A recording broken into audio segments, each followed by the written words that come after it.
Good afternoon, and thank you for tuning in for EI Live, the Eisenhower Institute's weekly series providing critical analysis of long-term issues. You can find our past events on YouTube and broadcasting Wednesdays at 11 a.m. on 91.1 WZBT Gettysburg. I'm Ann Douds. I teach public policy at Gettysburg College, and I run EI's Women and Leadership program. Today, we have 4 students representing a much larger team of student authors who are working with me on a book entitled Feminism, Leadership in the 1950s, Bold Women of the Eisenhower Era. The idea for this book has been developing in my mind for quite some time as I have been studying the evolution of leadership theory and feminism. Many scholars place the genesis of the second wave of feminism in the early 1960s and often dismiss the 1950s as a sort of black hole for women in activism. I find that hard to believe. So often revolutionary causes seem to come out of nowhere, but they actually have a rich history of unsung heroes working hard to create climates in which these movements suddenly appear. So I invited students to help me investigate what women in the 1950s were doing in 5 domains: domestic government, foreign affairs, the workplace, civil rights, and the arts and sciences. I asked the students to identify women and causes that resonate with them, then analyze how these women and their work can be interpreted through a modern leadership lens, and how these women exhibited bold and daring approaches to problems that concerned them and opportunities that eluded them due to their gender. Emily, Logan, and Lily are here to talk about their work in 4 of those 5 categories, and then we will take questions. Take it away, Emily Dalgleish. Hi, I'm Emily Dalgleish, and I'm part of the class of 2022. And for my chapters, I'm researching women leaders within school desegregation. More specifically, I'm looking at leaders who use the government and legal system to push for change with school enrollment, lawyers, and courts, such as the activists and leaders for Brown versus Board of Education and the Little Rock Nine, and also those who worked outside of the system using protest and school strikes, including Barbara Johns in Virginia and May Mallory in Harlem. The story I found to be most interesting in my research is of Barbara Johns' leadership in the school strike in Farmville, Virginia in 1951.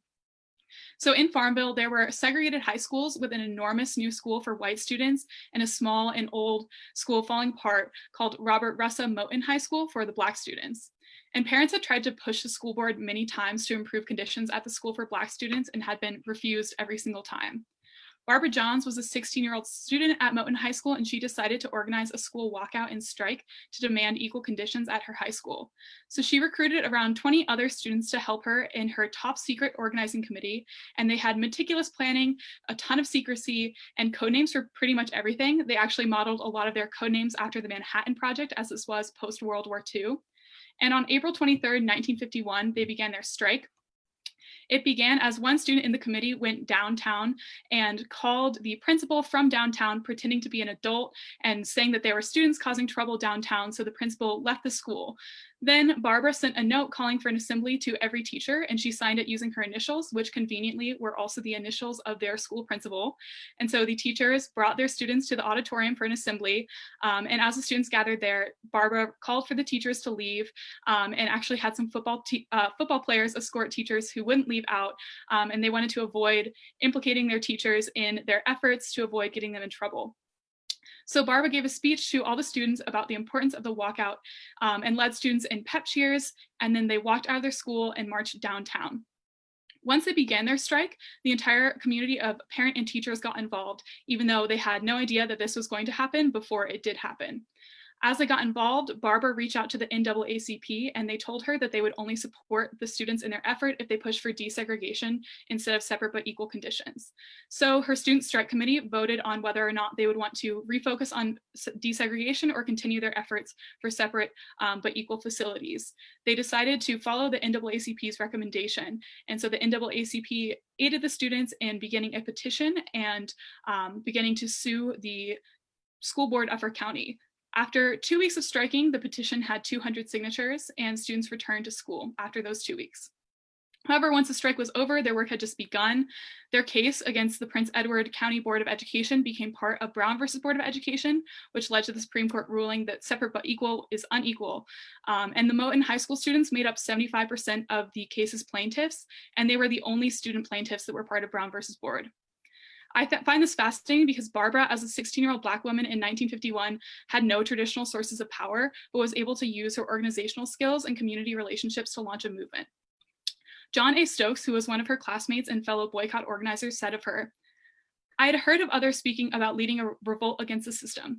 I'd ignored them because I did not feel that their plans were well thought out. I also did not trust them. But Barbara Johns was different. There was something very special and genuine about her that is really hard to put into words. There was something unique about her demeanor that commanded my respect. It made me not only trust her, but also have faith in her ability to take us to this promised land, a new school building. She was a very quiet person and very much a lady, but once Barbara Johns honed in on an idea, she was like a Sidewinder missile locked in on its target. She was tenacious. And so I will conclude with a quotation from Barbara that showcases this tenacity. She said, "It was time that Negroes were treated equally with whites, time that they had a decent school, time for the students themselves to do something about it. There wasn't any fear. I just thought, this is your moment, seize it." Thank you. Logan, would you like to go next? Yeah, of course. Thank you, Professor. So my name is Logan Grob, and I'm a member of the class of 2021 here at Gettysburg. So my chapters are within the Women's in the Arts and Sciences section. And specifically today, I'll be talking about Martha Graham and Katherine Dunham, which I found to become very much foils of one another. So in 1954, President Eisenhower, kind of as the Cold War was winding up, established what was called the Emergency Fund for International Affairs. And the idea behind this was to establish funding that could be used for cultural exchange programs to kind of start to broadcast what America was like from the inside, especially as America and the Soviet Union started to ramp up kind of against one another. So Martha Graham came out very strong during this era as someone who toured regularly, but who I found truthfully to be the more interesting character in this story is Katherine Dunham. So for a little perspective, they were born only about 10 years apart around the turn of the century. And their dance companies, Martha Graham's was formed in 1926 and Katherine Dunham's was formed in 1930. And Katherine Dunham at this time, she was also an African-American woman. And so in 1951 in January in Santiago, Chile, she premiered one of her most prolific pieces and most controversial really, and it was called Southland. And the idea behind this ballet was a story of a lynching. So they were not referring to any one lynching specifically, but she speaks kind of at the prologue, and the idea being in this story is that there's a Black couple and a white couple. And the Black couple is kind of walking along one evening, and the white couple kind of starts fooling around under the tree, and the white woman ends up getting raped by her significant other. So when she wakes up, the farmhands and the Black couple are kind of caught near her, and the Black man within that couple is accused of raping her, at which point he is lynched. So the US embassy at the time in Chile does not take well to this, and it was actually, the performance was considered very anti-American because it was really broadcast into the world that America itself was kind of having their own internal struggles, and it was almost seen as a sign of weakness, especially as we stood for was much better than what was happening over in the Soviet Union, especially in a country where they were notorious for kind of censoring their artwork and their media. And so when it came time then for the US State Department to start to fund these programs, the argument is often made that Katherine Dunham was kind of shut out from this. So her troupe can kind of continue to tour extensively throughout, but she was never given a cultural ambassadorship. She was never given any kind of money to help tour with that. And I thought it was very interesting too, to kind of find that I'm getting this sense where this kind of intersectionality being between her being both a woman and a woman of color, she was less worried about garnering fame, though she was very well known kind of for the dancing that she was doing. But I think she was more able to kind of show these critiques that she was having of race relations in America. Kind of through all this though, I found it very interesting just to kind of see, especially within the Eisenhower era, how much was kind of given to musicians. And one of my favorite quotes that I found so far is Leonard Bernstein, who in 1959 said, "Music costs so much less and produces so much better a result than any propaganda or weaponry. There are no warmer feelings than those engendered by music." So though obviously he is a musician in his own right and less concerned with the performing arts per se, I think throughout all this, I've been finding that these women who were doing such prolific things, especially within the world of dance, there are so many that we really don't know about. I mean, the Martha Graham Dance Company is almost 100 years old at this point. but Katherine Dunham even more so, was such a prolific figure during this time. And I think it's kind of been exciting to research her and to see how she was using her art form to critique what was happening in America, especially race relations. So that's kind of what I'll leave you with. And I'm excited to kind of see where the rest of this project goes. Me too. I've been really enjoying reading all of your work so far. Emily Hoffman, are you ready? Yes, I am. I'm Emily Hoffman. I'm also a member of the Gettysburg College class of 2021. And I am talking about another woman who was important in the arts and sciences, Virginia Johnson Masters. Virginia Johnson was neither a doctor nor an academic. She was a twice divorced single mother who had dropped out of college more than once. She had, however, tremendous skill with qualitative researching in controversial and taboo subjects. She managed to elevate herself from an administrative assistant to designing and conducting scientific research studies alongside Dr. William Masters, who was a prominent OBGYN at Washington University in St. Louis. And as a woman, she was able to provide him with invaluable insights and perspectives in the research that they did. Beyond just her contributions to the clinical studies, it was her willingness to discuss sex openly in the public eye that determined her reputation as a truly bold woman whose work would help spark the sexual revolution of the 1960s. Virginia worked intimately, both literally and proverbially, with Dr. Masters to identify and document the 4-stage sexual response cycle in humans, which was something that had yet to be done. She also ventured to establish novel treatment methods for sexual dysfunction and became an advocate for the field of sex therapy. Alongside Masters, she trained clinicians and therapists on how best to treat perceived sexual dysfunctions and established the independent nonprofit Reproductive Biology Research Foundation, which was later renamed the Masters and Johnson Institute. What's notable about Virginia is her willingness to become the face of Masters and Johnson as a research team, because she possessed a certain bedside manner that her counterpart lacked. She didn't have the same credentials, but Dr. Masters was confident in her ability to lead through motivating their patients with her personable nature to communicate openly and honestly in their studies, which resulted in greater accuracy in the results of their research efforts to demystify sex as America understood it at the time. Without ever having earned a college degree, Virginia Johnson was advancing the emerging field of sexology and building on the theoretical works of men like Sigmund Freud and Alfred Kinsey. Her work inspired other bold women to speak openly and authoritatively on matters of sex and sexuality. She paved the way for prominent sex therapists such as radio and television personality Dr. Ruth Westheimer, podcast host Esther Perel, and one of Oprah's favorites, Dr. Laura Berman. She demonstrated remarkable leadership in a time when many women did not openly, by pioneering a field of research which would improve the lives of countless individuals. And I don't really have an anecdote for her, except to say that just her whole life and story is pretty amazing, that she came from a background that had nothing to do with the sciences and managed to become a well-known household name. Thank you so much. I'm like all the work. It's just amazing how deeply y'all have all delved into your topic areas. Thanks a lot. And Lily, would you like to share now? Well, thank you, Professor Douds.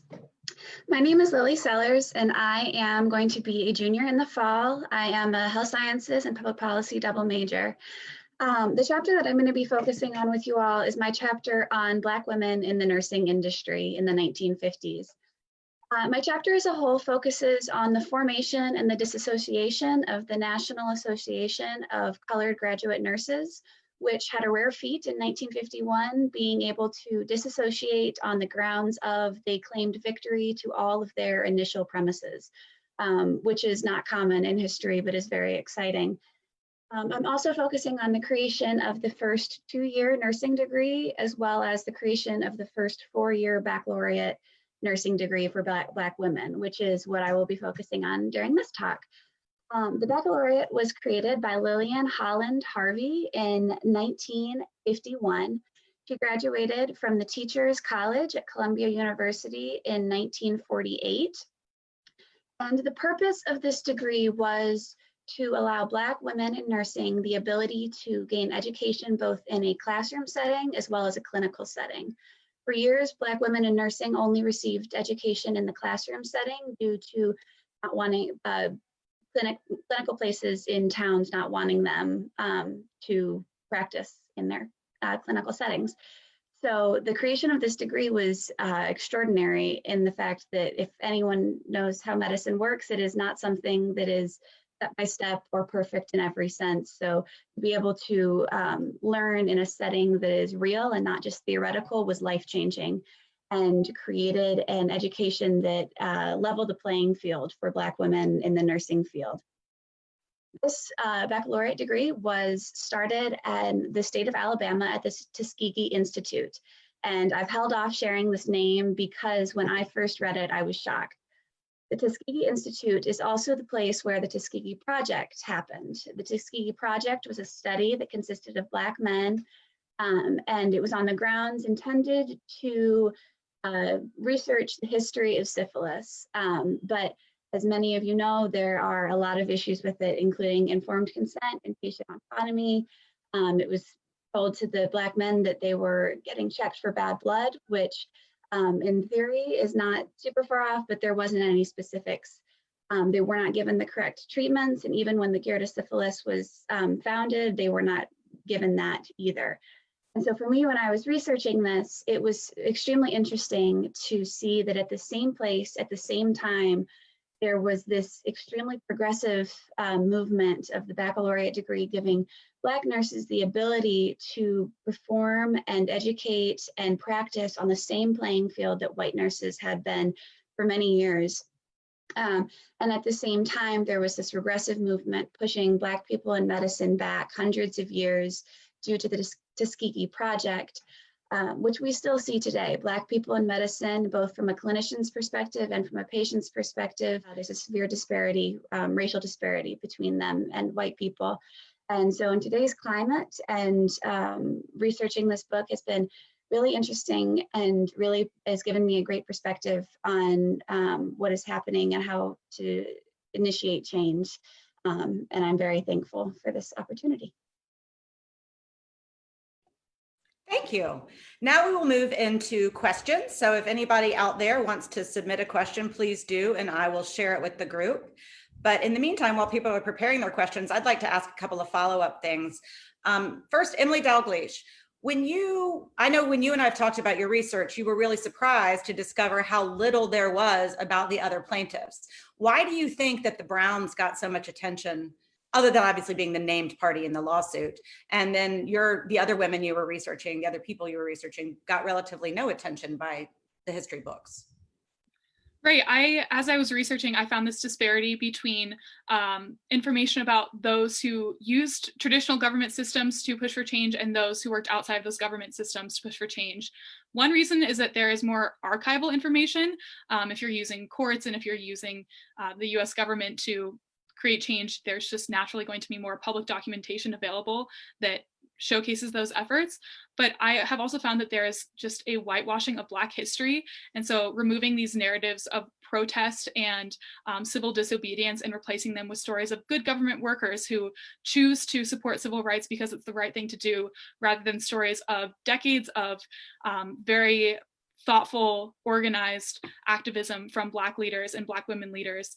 And so a lot of times more radical protests, or even not radical protests, but just having a protest in general, having Black women who are not complying, their stories get removed because those narratives are just less comfortable for white people to share and repeat. So that's why we see much more about the Browns and hear much more about the Browns who enrolled their students and then use the courts than we do about someone like Barbara Johns who organized a strike, or about May Mallory who also organized a strike in Harlem. And so that's kind of the disparity that I found in the information available about different women involved in civil rights and education. That's actually something that's been very exciting to me, is that, by way of background, I would share with the audience that I asked everybody to work in small groups and identify themes that they felt like resonated through their small groups chapters. And then I asked them all to send them to me without them seeing them, sharing them yet with each other. And the themes were very similar across the board. And one of the most dominant themes was the relative dismissal of histories of people of color. And that's what almost all of you authors have found at least one example of that in your work. And many of you have made that the dominant themes of your chapters without even talking to each other. So I think that was pretty fascinating. I just want to share also what we're doing is the opening of the book explores the history and evolution of leadership theory and feminism. And so Logan, would you share a little bit about how we're approaching that and what your role in that is? Sure. So I think one of the most unique aspects of this book is that we're each going to have our separate vignettes of either specific people or groups that we're researching. And then we're going to kind of superimpose on top of that this new idea of leadership theory that we're kind of working out. And we're really kind of taking this critical approach to it in the sense that there really isn't just one theory that explains everything. You know, that it's kind of contextualized within the relationship that leadership can have with race, gender, ethnicity, socioeconomic status, educational background. And it's been interesting to see that the different research groups that we have within leadership are kind of finding what we have from suffrage to now. So even before that, there's been these theories of leadership. One of the most prominent being the great man theory, this idea that kind of there's this divine right that leaders are born and not made. And obviously we understand that that's very outdated, but even since then, there have been these ideas of trait theories where it might be something that can be taught, which to a certain extent, I think there's still some things around that. Even within the college, obviously we have some kind of leadership programming. So though it's not entirely false at this point, it's still kind of evolved beyond that. To be, you know, situational, transactional, transformational. But then even beyond that, we're finding that there are these people who are kind of at this nexus of their different identities coming together are what is allowing them through some kind of leadership to either not have the recognition that they should have deserved, and that's kind of what we're helping to bring to the forefront, or for that matter, what they did kind of during this era has allowed them in their continuing career to kind of go on to bigger and better things. And so I think it's interesting to see, especially beyond this 50s decade that we're kind of focusing on in terms of the Eisenhower era, how many of these characters who beyond that went on to further success. And so I think it'll be interesting to see kind of once we pull all these resources together, what we're identifying as the leadership theories within the 50s that were happening that allowed these people to kind of go on to do better and bigger things within their respective careers. And actually, that's a perfect segue into a question we just got from the audience. It says, for all panelists, did any of your subjects contribute their activism or activities in the 60s after helping lay groundwork in the 50s? Whoever wants to take that one first. I'm happy to talk about that one. So one of the other activists that I'm looking at, her name is May Mallory, and she is what I'm finding in my research is called like a marathon activist. And so she had been involved with civil rights, involved with workers' rights for decades, starting in the 1930s and then through the 1970s. And throughout that, really changed the way that she was doing activism, was never involved in a really well-known or large organization, but was working in small communities, grassroots organizations. And so after she led a boycott of Harlem schools in 1958, she ended up traveling to Tanzania and doing work there. So she really did continue that activism long beyond that. And that is true of a lot of the women involved in Brown versus Board as well. They were involved for decades before the Supreme Court decision, and then long after too. The work was not ever completed when a court decision was decided. That was just the precedent to allow them to start the real battles in every school in every state. Great, thank you. Would anybody else like to share what happened in the subsequent decades with their people? Yeah, I can share. Someone else I've actually been looking about is Rachel Carson, who is a well-known kind of environmentalist. And one of her most well-known writings was published in 1962 called Silent Spring, which brings to the forefront kind of this indiscriminate use of pesticides, and the fact that chemical industries were really not letting people know where they were using them, or kind of if they were just dumping them places, and people ended up either getting sick, or there were these contaminants that were just kind of out there. And so I think beyond that, you know, that there were these, she had further success in her career. And I'm still kind of crafting the narrative a little bit about what was happening specifically in the 50s that we can kind of look at through this lens of leadership. But she is certainly a figure who was active throughout these years, who then did go on to have further success, and what was kind of become her namesake work that she had published. Yeah, and I think many of our authors are finding that most of the impacts of what these people were doing in the 50s did not manifest until much later. And in fact, like one of the chapters is on Joyce Mitchell Cook, the first African-American PhD philosopher. She just died in 2015, I think, and none of her work even got published anywhere until very recently. And like Piper has been looking at women in transportation rights during that time, but most of that didn't come to fruition until later either. Or all the research that many of you are doing on divorce rights, financial autonomy. We didn't see that all resolved until much later. Lily, I'm going to get to you. I have a question for you too, Emily, from the audience. But first, Lily, this one came in before that one. Could Lily share her thoughts on how these two divergent experiences coexisted at Tuskegee? Yeah, absolutely. My initial thought, my personal thoughts were sort of baffled. I was shocked that something like this could happen at the same time, at the same place, and was really interested to figure out why something like that would occur. And there were sort of inconclusive, there's no overlap between the two. And all of Lillian's papers and discussions about her starting her baccalaureate degree for Black women in nursing, she never mentions the Tuskegee Project, and same vice versa with the Tuskegee Project.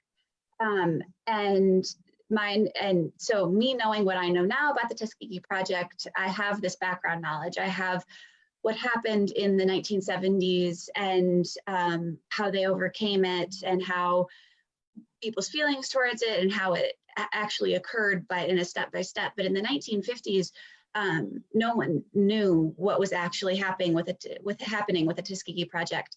And so for me, in my mindset, it's more of a lack of knowledge by Lillian Harvey, because at the time, everyone just thought that they were finding ways to learn about the history of syphilis in Black men, and there wasn't a lot of publishings or education to the public, and so it was a very conservative study. And so at the time that this began, there was no way to know what the overlap that was going to happen, much like there wouldn't be today. And so for me, that was very interesting, and I had the same thoughts about how in the world those two could coexist, and yet there's a lot that can happen if you decide not to share your research and your findings. And we could spend another hour talking about all the research that you and Maddie have also been doing about the lack of informed consent and testing of the birth control pill in Puerto Rican women. So that's a story for another day, another depressing story.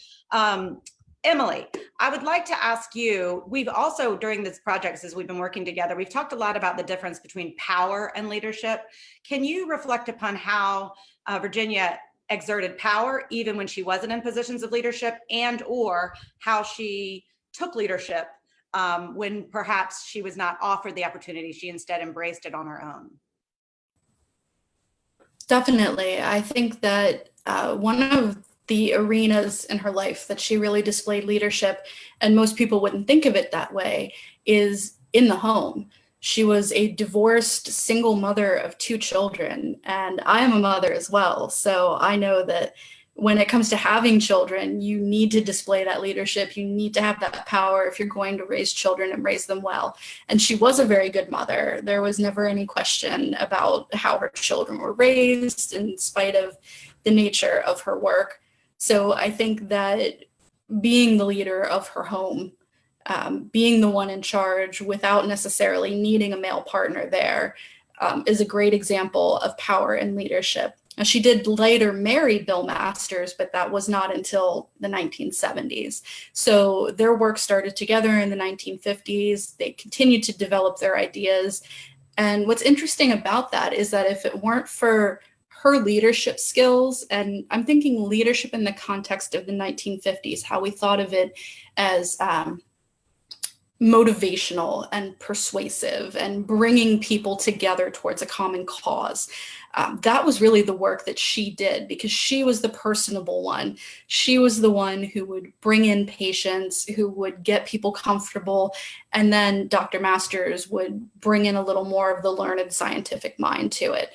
So she worked and learned in the field and developed that power herself, sort of cultivated it on her own, and used that going forward even into the 1960s, 70s, and 80s to continue making publications, to continue doing studies, and to continue expanding this field. Thank you so much. Well, it is 4:30, and if we have any other questions from the audience, I'd be happy to take them. But if not, we should probably wrap up. On a personal note, I'd like to thank all of those of you here with us today and all of the other book authors for this experience. It has been so much fun working with you so far this summer, getting to know you better, learning from you. It's just been a really exciting time, and I think all of us are finding it to be enriching in multiple respects. So thank you for listening. As a reminder, you can find all 10 of our episodes of EI Live on our YouTube channel. EI Live is going to be on hiatus for the remainder of the summer. This is the final episode as we prepare to welcome back students to Gettysburg in the fall. And actually, it'll be in the summer in just a month and a half. So we look forward to seeing all of you students very soon and to seeing all the rest of you around. Have a great afternoon.